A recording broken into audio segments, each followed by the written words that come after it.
तो मुसलमानों का एक तो चार्ज ये होता है कि ख़ासकर यूपी पुलिस और पीएसी के उसमें कि काफ़ी डिस्क्रिमिनेटरी है अगेंस्ट मुस्लिम्स। तो आपका क्या? मेरा कहना यह है कि इस सिलसिले में मामला जो है वो ये है कि पर्टिकुलरली पुलिस को अकेले या पीएसी को अकेले जो है ऐसा कहना बिल्कुल सही नहीं है। उसकी वजह यह है कि मिसाल के तौर पे जब मैं मैनपुरी में था तो वहाँ जब गिरफ्तारियाँ हुआ करती थी, जो पकड़े जाते थे लोग, वो 100% यादव साहिबान होते थे। उसकी वजह यादव कास्ट की वजह ये थी कि वहाँ हैं ही सब यादव, 10%, 5%, 2% मुसलमान हैं। तो वहाँ 2% मुसलमान में अगर कभी कभार एक आदमी 2 आदमी पकड़ गया तो वो कोई गिनती में नहीं आता था। इसलिए तो अब जहाँ कम्युनिटी ज़्यादा होगी वहाँ पे नेचुरली जो है वहाँ अगर कोई जाति होगी या वो कोई बॉडेशन क्रिएट करेंगे तो एक्चुअली वो उन्हीं को कहा जाएगा। अब अगर आप कानून का उल्लंघन करेंगे, कानून को तोड़ेंगे, तो पुलिस प्रशासन और ये गवर्नमेंट है ये तो अपना एक्टिव होगी। लेकिन कानून का उल्लंघन तो इंडिया में तकरीबन हर शख्स करता है, एक मॉब की शक्ल में। हाँ, लेकिन पुलिस वाले अगर आप देख लें, मरने वाला पुलिस की गोलियों में जी दंगा हो जो भी हो, मुसलमानों की तादाद ज़्यादा रहती है। जी, उसकी वजह यह है कि देखिए मैं आपसे एक बात बताता हूँ कि यहाँ इस नसबंदी का मसला आया। हाँ बताइए जी। जी नसबंदी, तो नसबंदी आम हो रही थी, तमाम लोगों की हो रही थी, हिंदू मुसलमान सब हो रहे थे। लेकिन एक पर्टिकुलर एरिया में जब वो आए वो लोग, यानी यहाँ एक महल्ला खाला पार है, जब वो नसबंदी वाले यहाँ आए तो जाहिर है ज़बरदस्ती तो वो सभी जगह कर रहे थे, लेकिन यहाँ जब आए तो एक मॉब ने जो है उनके मुखालफत की, उस बात को कहा कि नहीं हम तो नहीं करा रहे हैं, जो बिल्कुल यानी तो ऑर्थोडॉक्स किस्म के लोग थे। मुखालफत तो करने का हक़ है हिंदुस्तान में, है ना, मुखालफत का हक़ है, लेकिन मुखालफत के मानी ये नहीं है कि अगर आपने उसमें से कोई बेहुदा किस्म का आदमी है और उसने पीछे से एक ईंट मार दी, पुलिस को बहाना हो गया मिसाल के तौर पर कि साहब हमारे साथ ये मिसहैपनिंग हुई, तो बस अब उन्होंने जो अपना कार्रवाई शुरू कर दी। तो वो ये इलिटरेसी जो है असल में सबसे ज़्यादा जो है हमारे यहाँ जो जहालत की वजह है, इल्म की कमी की वजह है, उसकी वजह से हम लोग अच्छा फिर जज्बाती तौर पे 1 मिनट में हाँ भाई घेर लो पकड़ लो, ये जो बातें हो जाती हैं तो ये आम तौर से ये वहीं होती हैं जहाँ जाहिल किस्म के लोग हैं, और जाहिल लोगों का यहाँ कमी है नहीं, इसलिए कि यहाँ तालीम के मामले में ना तो हुकूमत हमारी तरफ मुतवज्जह है कि हम तालीम हासिल करें, बल्कि अगर आप बात एक सुने तो एक साहब जब स्कूल में पढ़ने के लिए दाखिला लेने गए तो वहाँ दाखिला उनको कुछ कम % की वजह से नहीं मिल पाया, तो प्रिंसिपल से उन्होंने रिक्वेस्ट की और बहुत मजबूरी उन्होंने जाहिर की, तो उन्होंने एक पर्सनल मतलब पर्टिकुलर एक जुमला कहा, सब पढ़ जाएंगे तो रक्षा कौन चलाएगा यहाँ? किसने कहा? प्रिंसिपल ने कहा, एक कॉलेज का प्रिंसिपल ने कहा तुम सब पढ़ जाओगे तो रक्षा कौन चलाएगा? तो यानी हमारे बारे में ये है कि अगर हम में अव्वल तो हमें खुद फाइनेंशियली हम इतने डिस्टर्ब हैं कि हम पढ़ नहीं पा रहे हैं, और अगर कोई पढ़ना भी चाहे तो वो आजमगढ़ का जैसा मामला दिल्ली में हुआ वो हुआ, तो ऐसे लोग जो थोड़ा जब वो देखते हैं कि ये राइज कर रहे हैं, तरक्की कर रहे हैं कहीं, तो वो कहीं ना कहीं किसी ना किसी तरीके से ब्रेक लगाने की कोशिश करते हैं। इवन के चाहे कितना ही सेकुलर हम हैं, लेकिन यहाँ कुछ ना कुछ मामला है जो वो, अब आप अगर इस बारे में जो मुझसे जानना चाहते हैं वो आपको कहीं ना जानना चाहिए, बस सच्चर कमेटी उठा के देख लीजिए आप जो है। मुजफ्फरनगर के आप कुछ मुसलमानों की हिस्ट्री के बारे में बताएं। असल में एक जानसठ कस्बा है यहाँ, वहाँ जो नवाबीन हुआ करते थे, जो यहाँ के बहुत बड़े रिच फैमिलीज होती थी, उनको ये कहते हैं कि ये बादशाह गर हुआ करते थे, मतलब दिल्ली में हुकूमत जो होती थी, जो बादशाह बनता था वो इनके उस पर बनता था, जिसको ये कह दें कि क्योंकि इनके पास एक बहुत अच्छा एक फ़ौज थी, और अगर उस बादशाह के ख़िलाफ़ कोई आदमी कोई काम करना चाहता था तो ये फ़ौरन उसको एड किया करते थे, और जिसको ये प्रपोज़ किया करते थे वही बात, मतलब जानसठ के जो नवाबीन हैं उनको बादशाह गर कहा जाता था। ये बात तय है कि वो शिया कम्युनिटी से थे, लेकिन वो आप अगर जानसठ अगर आपका मौका लगे तो जाइएगा, आप उनके महलात और वो मदारिस और जो उन्होंने खोले मस्जिदें और वो सब बनाई हैं, उनके जो किले थे उनके गेट्स वगैरह देखेंगे आप तो बड़े टिपिकल किस्म के, उसमें गेट में इतनी इतनी कीलें बाहर को निकली हुई हैं, मोटी मोटी कीलें, वो अगर कोई आदमी अटेम्प्ट करे या कोई तो वो मान लीजिए हाथी से पुश कराए तो वो हाथी में चुप जाएँ और वो हाथी पीछे को हट जाए, इस तरह के बहुत बड़े बड़े गेट हैं। तो वो लोग जो है यहाँ बादशाह घर थे, वो बादशाह बनाते थे, दिल्ली का बादशाह जिसे बनाना होता है। तो उन लोगों का जो यहाँ पे होल्ड था, एक नवाब अजमत अली खान साहब हुआ करते थे जो अहले सुन्नत हज़रात में से थे। वो ये जो आप यहाँ निकलेंगे, आधा मुजफ्फरनगर उनकी प्रॉपर्टी है, जो अब उनका कोई वारिस नहीं है, तो वो सब वक्फ में है अब इस वक्त। अच्छा। हाँ, अजमत अली खान, ये गर्ल्स कॉलेज है जिसे अब नवाज़ भाई ने, देवबंद के नवाज़ भाई हैं, वो उसके मैनेजर हैं और बड़ा डेवलप करा दिया उन्होंने। सिंपली 8वां या 10वां तक था वो लड़कियों का स्कूल, लेकिन अब उन्होंने डिग्री कॉलेज करा दिया उसे। तो माशाल्लाह बहुत लड़कियाँ पढ़ने भी जा रही हैं, थोड़ा रुझान भी है पढ़ने का। अच्छा, दूसरी बात एक जो है वो ये है कि यहाँ क्योंकि पैसे की कमी रही, वो बादशाह जो लोग थे, वो जो थे वो नवाबीन थे, वो ये नहीं चाहते थे कि लोग पढ़ें, आवाम पढ़े। आवाम पढ़ेगी तो अपने कानून, अपने इख्तियारात को जानेगी, और जब इख्तियारात को जानेगी तो क्लेम करेगी। लिहाजा वो सब यही चाहते थे कि कोई ना पढ़े पढ़ाए। अब माशाल्लाह, अच्छा, अब जो यहाँ जो ये कॉलेजेस हैं, अब कॉलेज भी बढ़ गए हैं। एक यहाँ इस्लामी कॉलेज, सिंपली एक इस्लामी कॉलेज हुआ करता जो वो 12वें तक था, लेकिन अब माशाल्लाह डिग्री कॉलेज हो गया वो। तो ये रिसेंट डेवलपमेंट, ये recent development with in 2 or 3 years है, अभी 2-3 साल की बात है। वो जो बच्चियाँ पढ़ रहे हैं माशाल्लाह। एक यहाँ मेडिकल कॉलेज, अल्लामा इकबाल मेडिकल कॉलेज बना है। अच्छा। जो प्राइवेट है, बहुत लड़कियाँ पढ़ रही हैं वहाँ। अच्छा। आमतौर से जी, गर्ल्स और जेंट्स दोनों। अच्छा, उसमें ज़्यादातर जो मसला है वो ये है कि कोशिश ये है कि मतलब बच्चे पढ़ें, डॉक्टरी पढ़ें, और वो यूनानी करके वो है। अच्छा, यूनानी करके, लेकिन उसमें माफ़ कीजिएगा, वो रिकॉग्नाइज्ड डिग्री BAMS की देते हैं। BAMS रिकॉग्नाइज्ड है वो। अच्छा, ये बताइए कि आपने कहा कि पढ़ाई का रुझान बढ़ा है, अच्छी बात है। यहाँ के हालात, मुसलमानों के इश्यूज, मेन इश्यूज अगर आपको कहना हो क्या है? एक्चुअली मेन इश्यूज की बात यह है कि ज़्यादा देहात यहाँ है। अच्छा। देहात में लोगों के पास ज़मीनें हैं, वो ज़्यादातर कोशिश ये करते हैं कि मतलब अपना काम देखें, अपना खेती क्यारी करें, किसी की मुलाजमत ना हो, किसी का कुछ ना हो। तो वो उनका रुझान भी नहीं था। अब मैं जो मेरे मिलने वाले लोग हैं जिनके अगर 100 बीघे ज़मीन है, मिसाल के तौर पे उनका लड़का है, वो पढ़ रहा है, और पढ़ने में वो MSc BSc कर रहा है, मान लीजिए उसने किसी भी सब्जेक्ट, मैं उससे कहता हूँ तुम MSc करो एग्रीकल्चर में। अब तुम्हारे पास 100 बीघे ज़मीन है, तो अपनी ज़मीन पे सोना निकाल दो, तो तुम्हारे पास सब फैसिलिटीज़ हैं, सरकार सब लोन पोन दे रही है, करो। लेकिन वो असल में वो निकलना नहीं चाहते उससे। ज़्यादातर वो बच्चे पढ़ रहे हैं, वो लोग पढ़ने की तरफ ध्यान कर रहे हैं जिनके पास कोई और ज़रिया नहीं है। मतलब बाप भी उनके नौकरी करते थे, और उन्हें भी अब ये अल्टीमेटली उनका बाप उनसे बच्चों से कहता पढ़ोगे नहीं तो करोगे क्या, खाओगे क्या। जिनके पास ये ज़रिए सहारे हैं, एक बड़ी रिच फैमिली है, राणा फैमिली है यहाँ पे, शायद आपने सुना, राणा स्टील वगैरह, उनकी कई फैक्ट्रियाँ, बड़ा लंबा चौड़ा। वो आमतौर से अगर आप उनके बच्चों को देखें, हालांकि उन्होंने अच्छे स्कूल भी खोल दिए अब, लेकिन उनके बच्चे जो अब तक जो जनरेशन जो वो वाली है, जो 22-25 साल से ऊपर वाली, सब नहीं पढ़ा। इसलिए कि उनके पास दौलत की कोई कमी नहीं है, अपनी फैक्ट्री है, उसी से वो उन्होंने एक फैक्ट्री का अपना वो बना रखा है, एक सिस्टम। भाई ये ऐसा मैनेजर है, ये ऐसा मैनेजर है, ऐसा, वो उसी में उन्होंने 50,000 उसके मंथली 50,000 इसके लिहाजा। अच्छा, ये डिस्कस करें, Muslims are minorities in India. Shias are minority within minority. And in fact, there are other communities within that. Aap as a Shia, how do you feel, living the larger Muslim community? जब issues बात होती है, you think again majority of the minority की बात होती है, तो Shia community में क्या feeling है, ताल्लुकात कैसे हैं, क्या issues हैं या कुछ? देखिए, असल में जो इसमें जो ज़्यादा गड़बड़ सड़बड़ है, जो आपस में कंट्रोवर्सी है, वो तो लखनऊ वगैरह में ज़्यादातर होता है, इधर नहीं होता है।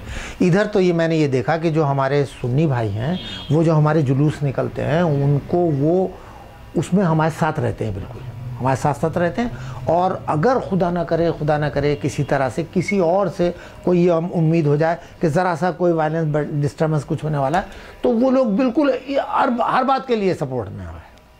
तो यहाँ पे ताल्लुकात बहुत अच्छे। हमारा कहना ये है, बस ज़रा सा एक अब जो पीक बात है वो सुने आप। हमारा कहना ये है कि ईरान में इत्तेहाद बैनुल मुस्लिमीन पे ज़्यादा जोर है। मेरा कहना ये है कि माइनॉरिटी की तरफ से अगर इत्तेहाद के लिए हाथ बढ़ाया जाए तो मैं इसे चमचागिरी समझता हूँ। अगर अक्सरियत की तरफ से ये हो कि आओ हमारे पास आओ, तो हम समझते हैं कि ये मोहब्बत का जज्बा होना चाहिए। अब यहाँ मेरा कोशिश, और मैं चाहता हूँ कि सब लोगों में ये कोशिश हो कि आप हमें अपने गले लगाइए, हम तो आपकी खिदमत में वैसे भी हाजिर हैं। इसलिए कि हमारा तो जो थीम, हमें जो तालीम दी गई है वो ये है कि सब, कोई फ़र्क नहीं है। मसला क्या है कि अगर मिसाल के तौर पर जैसे इस वक्त मुहर्रम चल रहे हैं, आपको थोड़ा सा जी, तो एक पम्फलेट बटेगा अभी एंटी शिया कि साहब यूँ कर लीजिए और यूँ मत कीजिए और वो मत कीजिए, गो के उनकी कोई सुनता नहीं है। हाँ, लेकिन बस वो जो उनकी मेंटालिटी है वो अपना, वो जो कहीं ना कहीं वो कोशिश करते हैं, उनकी कोई नहीं सुनता। उनका पेपर, वो जो जुलूस निकल रहा है उसमें वो पेपर दिया उन्होंने, यूँ देखा जुलूस में पेपर बांट देते हैं वो। अच्छा, हाँ, उसको कोई, हम लोगों में से कोई एतराज़ नहीं करता। ठीक है भाई, आप दीजिए, आपकी कोई बात है, हम देख रहे हैं, हमें नहीं अगर पसंद है तो ख़त्म कीजिए, लेकिन कोई डिस्टर्बेंस नहीं, कोई वायलेंस नहीं, कोई प्रॉब्लम नहीं है। एक दो आदमी हैं, 1-8% कोई आदमी इस तरह का है कि वो ये चाहते हैं कि ये जो है, मान लीजिए सुन्नी साहिबान क्यों चल रहे हैं जुलूस के साथ, उन्हें उस पे एतराज़ है। अच्छा, और फर्जी बात कोई बना के कि साहब यूँ हो जाएगा, वो हो जाएगा, ये था वो था, इस तरह की बातें करते हैं। लेकिन न कोई यहाँ पे सुन्नी जो है उनकी बातों में आता है, न कोई शिया उनको इस बात को पसंद करता, ना वो इस बात पे कोई डिस्टर्ब करते हैं। यहाँ 100% असल में ज़रा सा मामला इस वक्त ऐसा है कि मैं पूरी बात वाज़ेह नहीं कर पाऊँगा, तो यहाँ कोई मसला नहीं है इसमें। यहाँ इस वजह से कि जो लोग ये जानते हैं कि ये इनका मकसद क्या है, ये कौन है, इनका मकसद क्या है। नवासे रसूल का मामला है, जो रसूल को मानेगा वो नवासे को नहीं मानेगा, ये नहीं है, यहाँ नहीं है ये बात। लेकिन कुछ ज़रा सी कोशिश की जा रही है कि थोड़ा सा, तो एक ट्रेंड देखा गया है, खासकर सुन्नी या देवबंदी या जो भी कह लें मुसलमानों में, थोड़ा सा ज़्यादा रिलीजियसनेस आ रहा है, influence by Saudi Arabia and Gulf countries because of the interaction, because of all these things coming.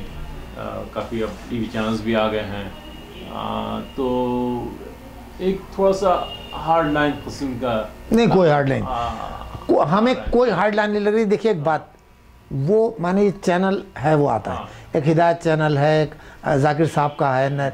Zakir साहब ने एक बार जो है यजीद को रहमतुल्लाह अलैह कह दिया, सुन्नी साहब ने इतना उस पर अपोज किया कि उन्हें अपने चैनल से हटा दिया। अब हमें क्या करना था फिर? हमें कुछ कहना ही नहीं भाई, जो बात बुरी थी उसको जब आप ही बुरा कह रहे हैं तो हमें क्यों खामखा के लिए उसमें टांग अड़ानी चाहिए? उनसे चैनल छीन लिया, ये अलग बात रही कि उन्होंने अपना नया चैनल क्रिएट कर लिया, वो अलग बात रही। लेकिन उन्हें ये एहसास हुआ कि मेरा ये कहने से मैं डिफेम भी हुआ हूँ, तो इसलिए जहाँ तक मसला ये है कि बिगाड़ने वाले बिगाड़ने की कोशिश कर रहे हैं, लेकिन जिनको नहीं लेना है नहीं लेना है, वो चाहे सुन्नी हो चाहे शिया हो। आप एक मेरे पास, अब इस वक्त आप सवेरे आ गए, वरना आप 10 बजे देखते, अब तो मुहर्रम है शायद ना होता, 10 बजे यहाँ तमाम ये जो कमरा घिरा होता है उसमें सब अहले सुन्नत हजरात होते हैं, और वो जो है यहाँ क्रिटिसाइज़ होता है, किताबें दिखाई जाती हैं, बताया जाता है, वो पूछते हैं साहब ये आपने क्यों कह दिया? हमने कहा देखिए हम आपकी किताब से कह रहे हैं, इसमें कोई लड़ाई झगड़ा नहीं है, तो लड़ाई झगड़े का तो कोई मसला ही नहीं है, ना कोई ये बात हम करने की कोशिश करते हैं, ना हमें चाहिए, इसलिए कि जो बात मेल मोहब्बत में प्यार में है। अच्छा, ये जो इकोनॉमिक डेवलपमेंट हो रहा है इंडिया में पिछले 10-15 सालों में जो हुआ है, उसका क्या असर मुजफ्फरनगर में, क्या असर? मुजफ्फरनगर में कोई असर नहीं है। असल में उसकी वजह यह है कि मान लीजिए मुजफ्फरनगर में एक इंडस्ट्री लगी, वहाँ 10 इंजीनियर चाहिए, तो जब यहाँ इंजीनियर है नहीं तो यहाँ का लोकल का क्या आएगा? बाहर के आ जाते हैं। मिसाल के तौर पे बीइंग मुस्लिम ही वो चाहे वो कर रहे हैं, लेकिन वहाँ उन्होंने उनको एकमेंडेशन किया हुआ है, वो वहाँ से वहाँ रहे, ऑफिस गए और अपना घर आ गए, तो कोई जान भी नहीं रहा है कि यहाँ 4 मुस्लिम इंजीनियर्स भी हैं, क्या है, तो क्योंकि लोकल के नहीं है लिहाजा इम्प्रूवमेंट का कोई सवाल ही नहीं है। आप यहाँ मुजफ्फरनगर में जाइए तो पूरी सड़क के दोनों तरफ जो आपको ये हॉकर्स मिलेंगे, ये ठेले वेले वाले 100% मुसलमान मिलेंगे आपको, अमरूद बेचते हुए, ये बेचते वो बेचते। जो ढंग की दुकानें हैं, अब ये 20 साल से अब ये हुआ है कि मुजफ्फरनगर में कुछ मुस्लिम लोगों की दुकानें हैं, जो ढंग की दुकानें जिन्हें कहते हैं, अब खुली हैं। वरना अच्छा, अब उन्होंने भी क्या किया कि उनके धंधे हैं, बिजनेस कारोबार जो है वहाँ देहात में है, और वो वहाँ से उनके पास था, तो उन्होंने आके यहाँ, किसी ने ट्रांसपोर्ट का काम, किसी ने ये काम, किसी ने वो काम किया, तो अब दिखता है वो कि हैं। सर ये बताएं, आज़ादी को इतने साल हो गए, मुसलमानों को अभी तक उनका जायज़ हक हिंदुस्तान में क्यों नहीं मिला? मिलेगा भी नहीं। उसकी 2 वजह हैं। सबसे पहली बात तो ये है, मिसाल के तौर पे एक आदमी ने आके यहाँ कोई कंपनी लगाई, उसे एक इंजीनियर चाहिए, तो वो इंजीनियर, एक मान लीजिए एक मुसलमान भी इंजीनियर है, एक गैर मुस्लिम इंजीनियर है, ये इंजीनियर के में गोल्ड मेडलिस्ट है मान लीजिए गैर मुस्लिम, और एक जो है बिल्कुल 3rd क्लास में इंजीनियर है, तो आप बताइए आपका क्या कहना है, वो कंपनी किसको रखेगी? तो अब जब हम अभी हमको जो हमारे यहाँ तालीम का सिलसिला आ रहा है, वो अगले 20 बरस के बाद जाके उसका रिएक्शन होगा कि हम कहीं दिखेंगे। लेकिन शर्त यही है कि हमें वहाँ जाते जाते रोक ना दिया जाए, जैसा कि मैंने अभी कहा। किस तरह से रोका जा रहा है? जैसे आजमगढ़ का मामला, बताइए इसके बारे में। मतलब मैंने तो न्यूज़ में देखा है कि जो आजमगढ़ के जो डिग्री क्लासेस के बच्चे थे, वो पढ़ते थे वहाँ, और अचानक उन पे हमला कर दिया गया। क्या हुआ क्या नहीं हुआ वो तो वहाँ के लोकल जानेंगे क्या, लेकिन सुनने में ये आया कि वो बिल्कुल इनोसेंट बच्चे थे और यूनिवर्सिटी के स्टूडेंट्स थे, और आज तक उनके लिए हाय भी हो रही है, लेकिन कोई सुनवाई नहीं, कोई फरियाद नहीं। अब आप यहीं देख लीजिए कि ये कई बॉम्ब ब्लास्ट में यहाँ पे कई लोगों का मामला हो गया, क्लियर हो गया, जिन्होंने बॉम्ब ब्लास्ट किया उन्होंने एक्सेप्ट कर लिया कि साहब ये हमारा प्लान था, लेकिन उसके बाद भी वो जेल में पड़े रहे थे, 2 साल तक जेल में पड़े हैं। आप सुना है मैंने कल परसों कुछ लोगों को छोड़ा गया है, मालेगांव वाले। तो ये असल में हमारा, अच्छा अब हमारे जो वकीला हजरात हैं, हमारा जो लॉयर्स हैं, वो एक वकील है मान लीजिए, वो भी पता नहीं किस तरह से मान लीजिए वकील बन गए, उनका काम ये रह गया कि खाली बेल आउट करा दिया मुलजिम को और 50 रुपये 100 रुपये ले लिया, अपने घर जाकर बैठ गए। अब ये देखिए हमारे इतने बड़े बड़े वकील हैं और दीगर मज़ाहिब के, वो अब मोदी साहब के यहाँ वो ये अमित शाह का मुकदमा वो लड़ रहे हैं, वो क्या कहते हैं, वो राम जेठमलानी साहब, और मेरे ख्याल से पता नहीं पार्टी के बेसिस पर लड़ रहे हैं, पैसा ले रहे हैं, क्या कर रहे हैं, लेकिन बहरहाल उनके पीछे कानून दां है। हमारे यहाँ कोई नहीं है, और वजह क्या है, ये उनकी गलती नहीं, हमारी कमज़ोरी है। जब हम अभी उस प्लेटफॉर्म पे, अब एक हैं हमारे जो ये बाबरी मस्जिद के लिए लड़ते हैं बेचारे, जी क्या नाम है, ज़फ़र याब साहब, बेचारे पूरी कोशिश करते हैं, और उनको माना भी जा रहा है। जब आप इल्म के एक मियार पे पहुंचेंगे तो आपका इल्म आपको मनवाएगा। तो हमें सबसे पहले सोचना ये है कि हमारा इल्म जो है, अब हमें इल्म का मसला जो है हमारा ये है कि बच्चे को अगर रक्षा वाले ने, रेडी वाले ने 8वें 7वें तक पढ़वा भी दिया तो गवर्नमेंट की तरफ से कोई वो नहीं है। खाने का मान लीजिए बच्चों जब मिड डे मील वो जो हो गया स्कूल में, अब वो कहीं देखिए जाके तो बच्चे ही बना रहे हैं खाना, अब वो आए थे पढ़ने के लिए, उन्हें वो खाना बनाया, 2 घंटे उसी में लग गए उन्हें। तो इस तरह की बातें हो रही हैं, तो क्या होगा हमारी तालीम का, कोई मसला नहीं है। तो हम तो ये चाहते हैं कि जब बच्चा एंट्रेंस या इंटरमीडिएट कर ले किसी भी तरह से अपने एफर्ट से, तो बाकी फिर गवर्नमेंट की तरफ से होना चाहिए। जब काबिलियत देख ली कि उसमें ये काबिलियत है, तो फिर तो उसे गवर्नमेंट को ऊपर से, यहाँ विदेशी कंपनी आती हैं, अलीगढ़ यूनिवर्सिटी में मेरे जो सन इन लॉ हैं उनका एक छोटा भाई है, यूनिवर्सिटी से इंजीनियरिंग कर रहा था, पहले साल में पता नहीं कोई बेंगलोर की कोई कंपनी आई जो विदेश की कंपनी, उन्होंने आके पूरा किराया, वो पूरे 2 साल का और ख़र्चा दे दिया और मुलाजमत के लिए उन्होंने कह दिया, वो वहाँ से फारिग हुआ, कल बेंगलोर में चला भी गया। तो मतलब ये हम चाहते हैं हमारी हुकूमत ये करे हमारे साथ, तब जाके जो है वो। हुकूमत क्यों नहीं कर रही है सर? अब हुकूमत का मसला ये है कि हुकूमत में कुछ लोग ऐसे बैठे हैं जिनके दिल में हमारी कदर नहीं है, तो वो कभी वो पावर में आ जाते हैं, तो फिर तो कोई सवाल ही नहीं होता। जब कांग्रेस आ जाती है तो अब एक नया ट्रेड चला है कि वही कोलिब्रेशन वाली सरकार बनती है, तो वो किसी को पसंद नहीं आती है उसकी बात, तो वो अपनी उसकी टांग खड़ाता है। तुम अच्छा इनकी बात कर रहे हो, तो लोग तो आज सरकारी गिरा रहे हैं, कभी कुछ हो जाता है कभी कुछ हो जाता है। फुल फ्लैश सरकार अब रहती नहीं है। अब जब फुल फ्लैश जब भी थी, उस वक्त कुछ लोग उसी माइंड के लोग पार्टी बदल के इस पार्टी में आ गए कि जहाँ वो फिर उनका वही दिमाग रहा। मिसाल के तौर पे हमारे प्राइम मिनिस्टर से जब ये मस्जिद हमारी गिराई गई, बड़ा अफसोस का इजहार किया, कल ही यहाँ से दोबारा शुरू हो जाएगी और ये है वो है, आज तक फाइनलाइज भी नहीं हुआ कि मुकदमा ही नहीं तय हो रहा है और मरे जा रहे हैं लोग। तो हकीकत है, मुसलमान आप क्या करें, आप क्या? देखिए, मुसलमान के लिए सबसे ज़्यादा ज़रूरी है तालीम, किसी तरह से भी करे। यानी मैं ये जानता हूँ कि अगर यहाँ किसी को सर्विस की ज़रूरत है तो अपनी माँ का जेवर रख के या अपनी बीवी का जेवर रख के मुलाजमत को पे लग जाता है। मैं कहता हूँ कि उसको अगर वो किसी काबिल हो गया तो बग़ैर मुलाजमत के वो चाहे खुद कुछ भी करे, प्राइवेट जॉब करे, कुछ करे, लेकिन उसे अपना जेवर बेच के अपने भाई को पढ़ाना चाहिए, अपने बेटे को पढ़ा लेना चाहिए। वहाँ 10 लाख रुपए 5 लाख रुपए दे के एम्प्लॉय नहीं होना चाहिए, बल्कि ये उसे उतने पैसों से अपना भाई पढ़ाना चाहिए या बेटा पढ़ाना चाहिए, इन्वेस्ट वहाँ करना चाहिए। इल्म होगा तो कदर होगी। इल्म ऐसी चीज़ है कि वहाँ वो खुद बोलता है आदमी के अंदर से, उसे किसी को बुला के कहने होते हैं जब यूनिवर्सिटी का रिजल्ट आएगा फलां साहब टॉप किया। अब वो देखिए, अब कश्मीर में एक साहब रहते थे, वो उर्दू से उन्होंने उर्दू से किया यानी IAS। अब बताएं आप, ये वो भी तो बहरहाल मुसलमान ही है, क्या है, लेकिन एफर्ट्स कोशिश जो भी कुछ उसने की, चाहे घर से उसने फाका किया, कुछ किया, लेकिन तो हमें चाहिए ये कि हम जो है इस बारे में गौर करें कि हम आखिर क्यों पीछे हैं। ये बजाय इसके कि हम किसी को इल्ज़ाम लगाएं, हमें खुद अपने आप में ये होना चाहिए जज्बा कि हमें हिंदुस्तानी शिया कम्युनिटी की कुछ मेन इश्यूज क्या इश्यूज हैं? सबसे पहली बात तो ये इश्यूज़ में अगर आप कम्युनिटी के एतबार से कह रहे हैं तो हम तो सबसे पहले चाहते हैं कि आपस में एक हो जाए, कोई मसला ही नहीं है, कोई बात ही ना हो, और ये उस लेवल पे हो जहाँ से डिस्टर्बेंस चलाते हैं, जो लोग डिस्टर्ब करते हैं वो लोग। हम लोग का कुछ नहीं है, हम तो मीडियम क्लास के लोग हैं, हमारे पास हमारे भाई भी बैठ जाते हैं, वो भी आ जाते हैं, हम भी आ जाते हैं, कोई मसला नहीं है।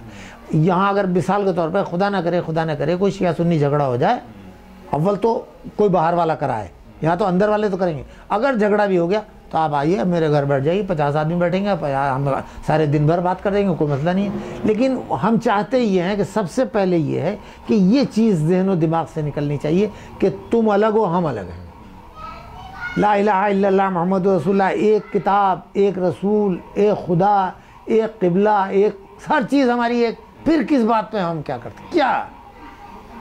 तो ये बातें उन लोगों को सोचने की बातें हैं जो लोग जो है कहीं ना कहीं दिल में ये रखते हैं कि हमारी रोटियां जो हैं वो अच्छी चलेंगी, अगर डिवाइड एंड रोल वाला मामला नहीं होना चाहिए, बल्कि जो है। ठीक है, बहुत बहुत शुक्रिया ज़ाहिद साहब। Okay, thank you.